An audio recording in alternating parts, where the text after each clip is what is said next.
Hello guys, good day and welcome to RK News. I'm Architect Jojo. Today, September 16, 2025. Now, nandito tayo ngayon sa area ng ating mud foundation and it's ongoing concrete pouring tayo ngayon. No? So, since yesterday, September 15, nag-start tayo ng concrete pouring. No? So, until now, tuloy-tuloy yung pagbubuhos natin dito sa area ng ating mud foundation. So, dapat monolithic yung concrete pouring natin dito sa area na to hanggang sa matapos natin at matakpan natin ng konkreto itong inaapakan nating bakal na nakikita nyo dito sa background.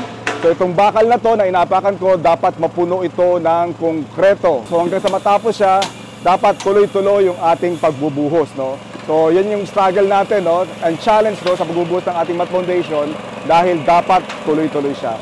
So here, kita nyo dito sa background, so ito yung ating line pipe na inaayos ngayon. So ilalagay lang siya doon sa pwesto, doon sa area na pagbubuhusan natin. Then after that, magpo-pour na tayo ng concrete na tuloy-tuloy. Yung area natin dito sa baba, no, sa foundation natin, no. So yun yung sa taas. Yan yung level ng ating ground floor. So it's about 20 meters mula doon sa ibabaw na yon.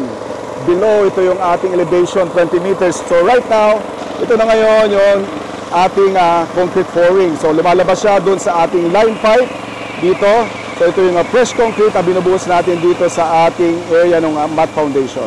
So kita nyo on the background, ito yung ating fresh concrete na binubuhos natin ngayon. So lumalabas siya dito sa ating line pipe. Mamaya puntahan natin yung area ng ating ready mix na truck and also yung ating concrete na nagbibigay ng pressure para dito sa ating line pipe and ma-distribute dito sa area ng ating mud foundation na binubuhusan. So this is the flow of the fresh concrete coming out dito sa ating line pipe para sa pagbubuhos natin ng ating mud foundation. So ito yung buhay arkitekto dito sa project site. So kita tayo doon sa ating ground floor na binabaan natin kanina. Alright. So ito yung ating ready mix concrete truck, no, na nagsasali ng ating fresh concrete dito sa ating concrete. Here, kita natin dito nagsasalin itong ating ready mix concrete truck dito sa ating concrete. So ito naman concrete na to, i-distribute niya yung ating fresh concrete using itong line pipe na to. No? So dyan dadaan yung fresh concrete papunta dun sa area ng ating mud foundation na binubuhusan.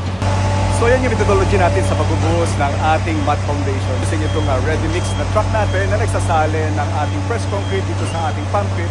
Now ito naman ating concrete ay nagdi-distribute ng ating fresh concrete using yung line pipe. I'm Architect Jojo. Enjoy po this to you, RK News. Thank you very much. God bless you.